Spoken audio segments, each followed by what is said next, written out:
So hello mga ka-electrical na. So ito yung harvest niya. Ang MPPT natin na blue. Yan.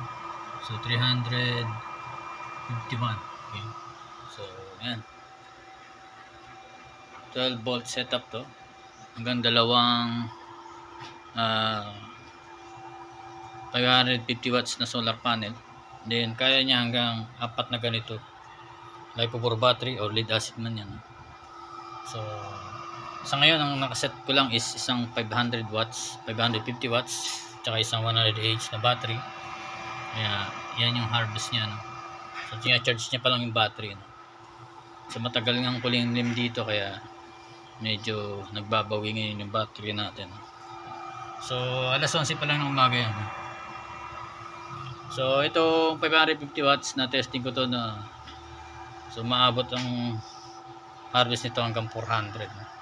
So kung dalawang solar panel, maaaring masagad niya, no, hanggang 720 watts ang kaya niyang i-harvest sa 12 volts system setup.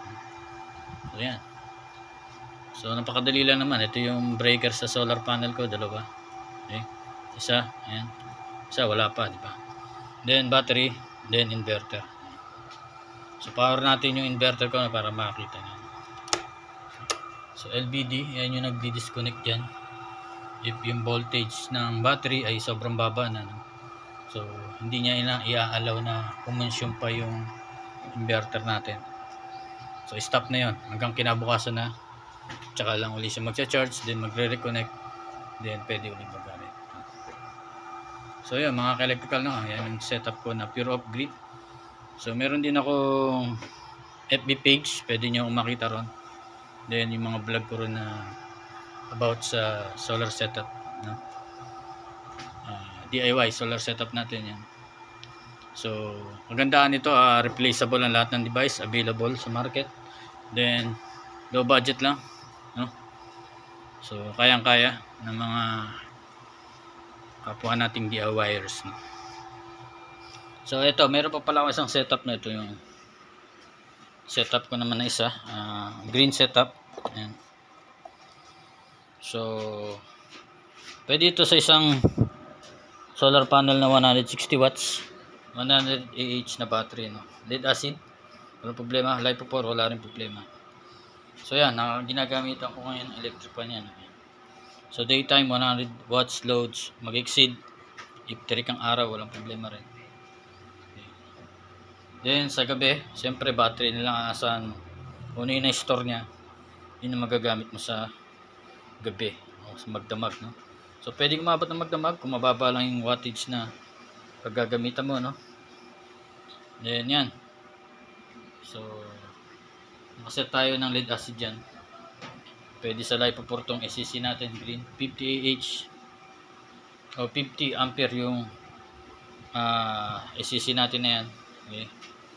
Then yan, breaker ng solar panel, breaker ng battery. So dalawa lang pag kakabit mo dyan, no? 160 watts na solar panel nga. Ayan, meron akong link, pwede nyo orderan yun if mag-avail kayo sa aparato natin, no? Ayan. So itong ganitong setup,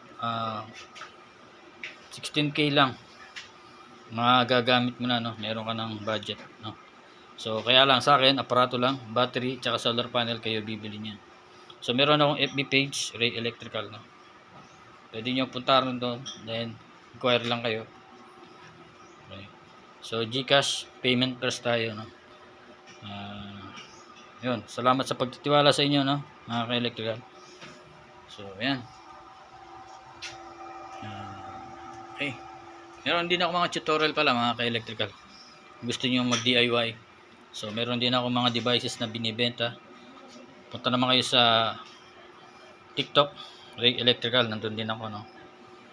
So yun, dali lang gawin to. Meron akong lesson sa YouTube, no? Lesson 1 to 7, pwede nyo i-DIY. Then sa device, TikTok, Ray Electrical.